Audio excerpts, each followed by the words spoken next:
나라 살림에 무슨 일이 있을까?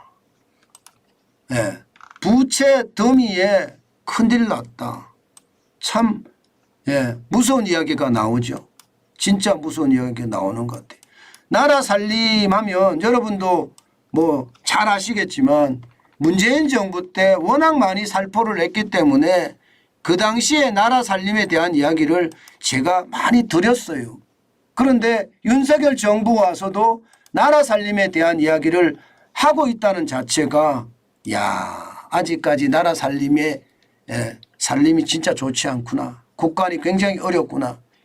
그렇게 생각하시면 될 것 같습니다. 그런데 예상보다가 나라 살림이 충격적이에요. 여러분 이거 한번 보세요. 상반기 관리재정수지 적자액입니다. 무려 83조 원이나 됩니다. 이 관리재정수지라는 게 나라 살림살이를 확실하게 볼 수 있는 지표예요. 무슨 얘기냐? 통합재정관리지수라는 게 있어요. 일반적으로 통합재정관리지수는 4대 보험을 포함합니다. 4대 보험을 포함하니까 아무래도 건강보험은 더 들어오고 또 고용보험도 더 들어오고 국민연금도 더 들어오죠. 플러스가 되거든요. 아직까지는. 마이너스가 이제 나중에 가면 갈수록 마이너스가 되겠죠. 그럼 마이너스가 여기다가 반영이 되면 실제로 적자폭이 줄어드는 그런 효과가 있습니다.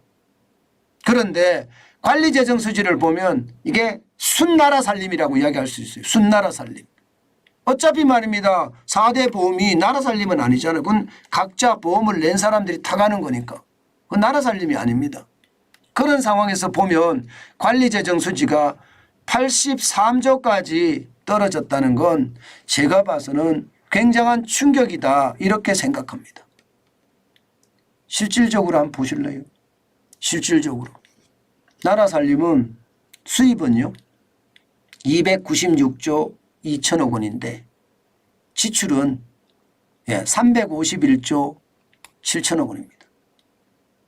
이게 여기에는 수입과 지출이 다 포함이 되어 있는데요. 4대 보험도 다 포함이 되어 있습니다.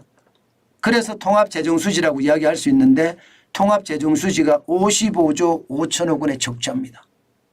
상반기 내내. 그러면 하반기로 이대로 간다면 100조 이상 늘어난다는 이야기죠. 100조 이상. 와, 충격적이죠. 그만큼 수입이 38조 1천억 원이 줄었고요. 지출이 57조 7천억 원이 줄었습니다. 굉장히 많이 줄었어요. 줄었는데도 지금 적자폭이 크다는 거예요. 문제는 4대 보험을 빼니까 관리재정수지는 83조 적자예요. 83조 적자. 와우. 더 심각하죠. 진짜 심각합니다. 이게 괜찮을까 이런 생각이 들 정도로 이러면 말입니다. 상황이 굉장히 어려워진다는 이야기가 되는 것 아니겠습니까? 그죠? 좀 더 구체적으로 볼까요? 세금이 안 걷어져요. 세금이. 2023년 1월에서 6월까지 이게 올해 400조 5천억 원을 걷겠다 이렇게 이야기를 했는데 지금 현재까지 44.6%밖에 못 걷었습니다. 그래서 178조 5천억밖에 못 걷었어요. 세수 진돌이 50%도 안 돼요. 50%도 못 받았다는 이야기예요. 하반기로 가면 갈수록 더 어려워지면 이거 어떻게 되죠? 진짜 충격적이게 되는 거죠. 나라 살림이 점점 어려워진다는 이야기잖아요. 나라 살림. 진짜 굉장한 많은 어려움을 겪을 수도 있겠다. 그런 생각이 듭니다. 그러면 관리재정수지를 보면 도대체 어떻게 해야 될까? 지금 정부는요.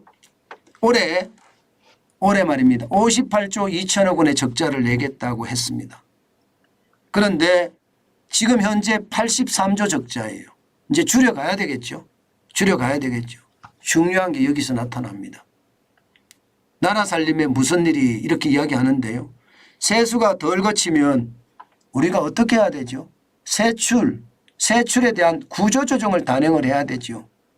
저는 정부가 지금 하고 있다고 보는데요. 굉장히 강력하게 세출 구조조정을 해야 됩니다. 여기에 말입니다. 뭐 더불어민주당이 이야기하는 것처럼 추가 경정 예산을 편성을 해서 또 돈 뿌리는 일 안 해야 되고요. 윤석열 정부가 내년 총선을 앞두고 말입니다. 또 돈 뿌리는 일 절제해야 됩니다. 진짜 국가를 위한다면 세출에 대한 구조조정, 예산에 대한 구조조정 반드시 해야 되고요. 특히 말입니다. 이게 말도 안 되는 예산들 천지거든요. 퍼주기 예산. 그 퍼주기 예산을 확실하게 줄여서요. 그게 쉽게 말하면 헛돈으로 흘러가는 돈이 없었으면 좋겠습니다. 사실 보세요. 새만금 잼버리만 보더라도요. 여러분 천억 이상의 돈이 들어갔는데 그게 1,000억 이상이 들어간 사업입니까? 개펄에다가 그냥 다저만 나왔는데 그게 1,000억 이상 들어갔다고요? 아무도 믿지 않습니다. 아마 그런 세금이 엄청 많을 거고요. 태양광에서도 마찬가지일 겁니다. 태양광에서도 지금 잘못 대출된 돈부터 시작해서 눈먼 돈 빼먹기가 저는 장난 아닐 거라고 생각을 해요. 장난 아닐 거라고. 게다가 말입니다.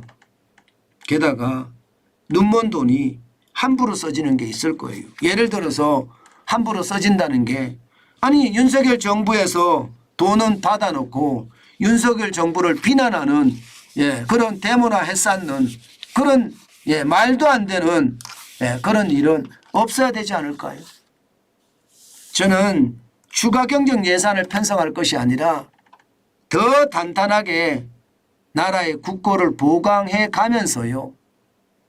더 중요한 것은 퍼주기 예산을 제대로 정리를 한다면 하반기에 나아지지 않겠느냐 그런 생각은 해봅니다.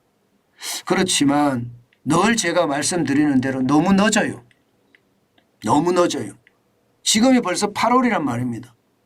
이게 구조조정하기가 쉽지 않아요. 이러다가 말입니다. 연간 전망치는 58조 2천억 원이라고 전망을 해놓고 만약에 2023년에 2022년처럼 110조 8천억까지 만약에 100조 이상이 늘어난다 그러면 이게 무능한 정부가 되는 거예요. 무능한 정부. 곳간을 채우는 정부가 아니라 곳간을 헐어서는 문재인 정부하고 다름없는 정부가 되는 겁니다. 저는 이게 어떻게 될지 참 궁금한데요. 저는 윤석열 정부가 잘하리라고 믿습니다. 반드시 예산에 대한 구조조정을 반드시 해야 되고요. 퍼주기 예산 줄여야 되고요. 그러면서 말입니다. 이게 나라 곳간이 튼튼해지는 그런 사태로 발전돼야 된다. 저는 그렇게 말씀드리고 싶습니다.